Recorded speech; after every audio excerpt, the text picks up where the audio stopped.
Pesawat Asia One Air ditembak orang tidak dikenal di lapangan terbang Milawak, Distrik Beoga, Kabupaten Puncak, Papua Tengah. Pesawat jenis karavan yang mengangkut logistik pemilu ditembak saat hendak melakukan pendaratan.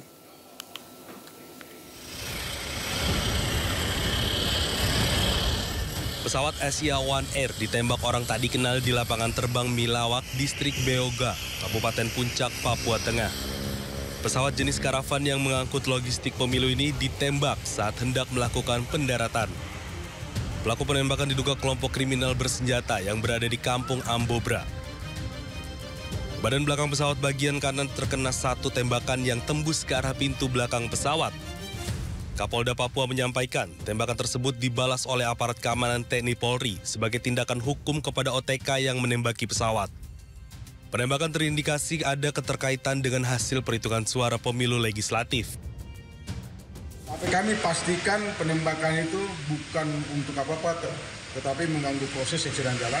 Saya sudah minta untuk Kapolri melalui Kapolres, untuk Kapolres segera kotak suara yang sudah diamankan itu segera dibawa ke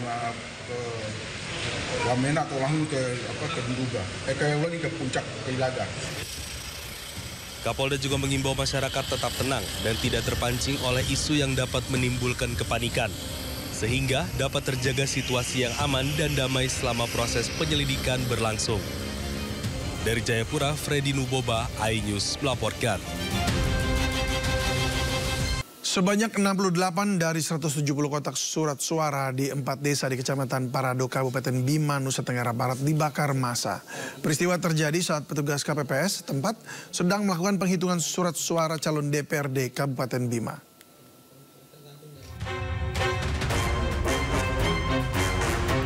Inilah video amatir yang diabadikan oleh warga Kecamatan Parado usai massa menyerang sejumlah TPS dan membakar kotak surat suara.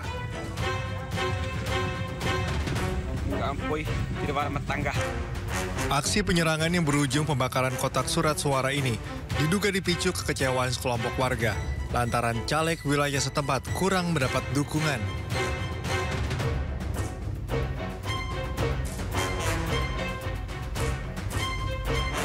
Berdasarkan data Komisi Pemilihan Umum Daerah atau KPUD Kabupaten Bima, dari jumlah 170 kotak surat suara logistik pemilu yang tersebar di 5 desa di Kecamatan Parado, sebanyak 68 kotak surat suara di 4 desa ludes dibakar. Sementara 102 kotak suara yang kini berhasil dievakuasi ke kantor KPUD, sebagian besar surat suara dalam kondisi tak utuh.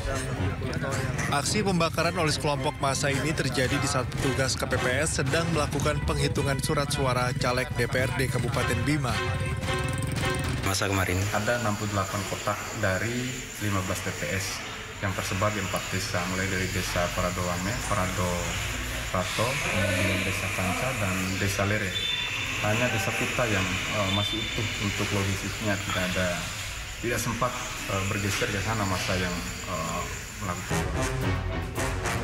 Hingga tengah malam, KPUD setempat sedang menggelar rapat pleno setelah sebelumnya pada Kamis sore pihaknya mengadakan pertemuan dengan sejumlah pihak terkait seperti Bawaslu, Polri, dan TNI.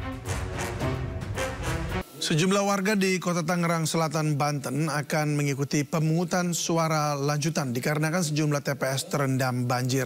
Sementara di Cirebon, Jawa Barat, 5 TPS di 2 kecamatan mendapatkan rekomendasi Bawaslu untuk pemungutan suara ulang karena terdapat 11 orang yang tidak masuk daftar pemilih tetap.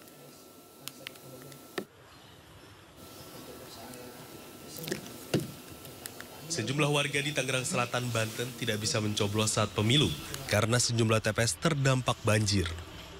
Pemungutan suara lanjutan akan dilaksanakan oleh penyelenggara pemilu di TPS yang lebih aman. Ketua Komisi Pemilihan Umum Banten menerangkan sebelum pencoblosan pihaknya telah melakukan mitigasi terhadap sejumlah lokasi TPS yang rawan banjir. Berdasarkan hasil mitigasi tersebut, terdapat 1.003 titik lokasi TPS yang rawan terdampak banjir. Hingga kini KPU Banten masih menunggu data lengkap lokasi TPS yang terdampak bencana banjir. Pemungutan suara lanjutan akan dilakukan di 14 TPS di Kota Tangerang Selatan. Pada prinsipnya ini sudah dilakukan mitigasi secara regulasi. Ketika misalnya adanya bencana alam berupa hujan dan seterusnya, ini bisa dilakukan pemungutan dan. Sementara itu di Cirebon, Jawa Barat, 5 TPS di 2 kecamatan mendapatkan rekomendasi Bawaslu Kota Cirebon untuk pemungutan suara ulang. Kelima TPS di 2 kecamatan ini direkomendasikan untuk PSU karena terdapat 11 orang yang tidak masuk daftar pemilih tetap atau DPT, daftar pemilih tambahan maupun daftar pemilih khusus DPK. Selain itu, 3 dari 5 TPS tersebut terdapat 1 orang yang seharusnya hanya menerima dan mencoblos 1 surat suara pemilihan Capres-Cawapres. Namun ia menerima dan mencoblos 5 surat suara. Di pihak penyelenggara di TPS itu ada terjadi kesalahan. Terus dilakukan PSU ulang dengan petugas yang sama nantinya? Iya, petugas yang sama yang kemudian secara mekanisme jajaran kami yakni Panwaslu kecamatan di 2 kecamatan tersebut memberikan rekomendasi atas supervisi Bawaslu Kota dan juga tentunya kami berkoordinasi dengan Provinsi Jawa Barat memastikan bahwa persoalan yang terjadi adalah itu terpenuhi unsurnya untuk dilakukan PSU. Badan Pengawas Pemilihan Umum Kota Surabaya merekomendasikan pemungutan suara ulang atau PSU di 10 TPS. Rekomendasi PSU dikarenakan temuan adanya permasalahan di 10 TPS yang berada di Kelurahan Asemrowo dan Duku Pakis, serta di Kecamatan Gayungan. Regulasi menetapkan jadwal paling lambat dilaksanakan PSU itu adalah 10 hari kalender sejak pemungutan suara. Artinya jika dihitung maka PSU itu paling lambat tanggal 24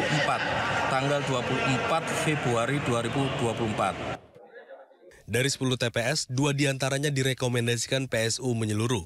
Calon presiden dan wakil presiden, calon legislatif DPR RI, caleg tingkat provinsi dan kota, serta calon Dewan Perwakilan Daerah. Tim Liputan iNews melaporkan.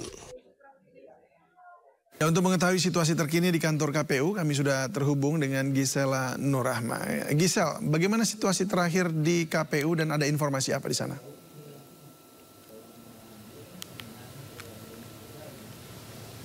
Gisel? Baik, selamat malam David dan juga pemirsa. 2 hari setelah proses pemungutan suara serentak yang dilakukan pada 14 Februari kemarin, saatnya pihak KPU untuk memproses penghitungan suara. Adapun hasil perolehan hasil quick count sementara dari KPU yang merujuk pada hasil Sirekap atau sistem informasi rekapitulasi per pukul 5:30 sore hari ini, adapun pasangan calon nomor urut 2 Prabowo Gibran masih berada di urutan pertama dengan perolehan suara 57,06% yang terdiri lebih dari 36 juta penduduk yang memilih.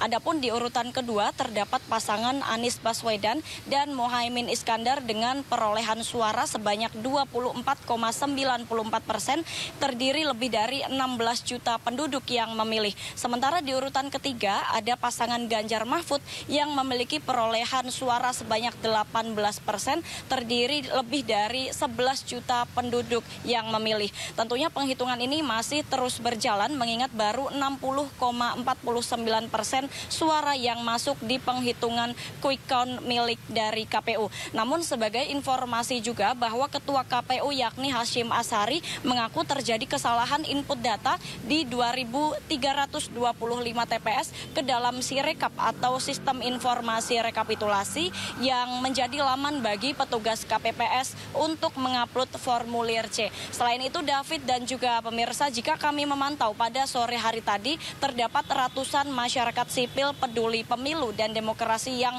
melakukan aksi unjuk rasa di depan gedung KPU RI dengan membawa sejumlah tuntutan. Di antaranya yakni mendesak KPU untuk mendiskualifikasi paslon nomor urut 02 yang telah terindikasi melakukan kecurangan yang masif dan telah menipu rakyat dengan opini klaim kemenangan hanya dengan dasar quick count yang dilakukan oleh lembaga survei tim suksesnya. Selain itu, tuntutan lainnya adalah para demonstran akan melaporkan lembaga KPU ini ke Mahkamah Internasional jika membiarkan kecurangan pemilu dan tidak memberikan sanksi tegas ke paslon 02.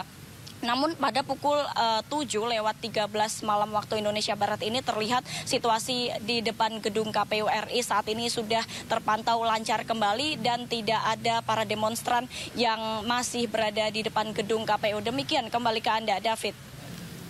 Ya, Gisel, singkat saja, bagaimana dengan tadi dikatakan akan ada pemungutan suara ulang di 2.300 lebih TPS begitu ya. Apakah data-data yang sebelumnya tadinya masuk itu sudah kemudian di-clearkan, dibersihkan dari data real yang tadi barusan Anda baca?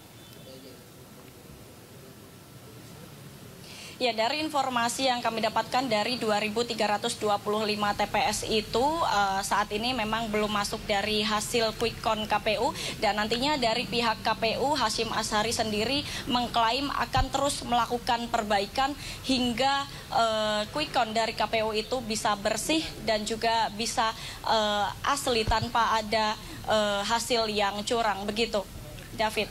Baik, terima kasih Gisel atas laporannya. Selamat bertugas kembali.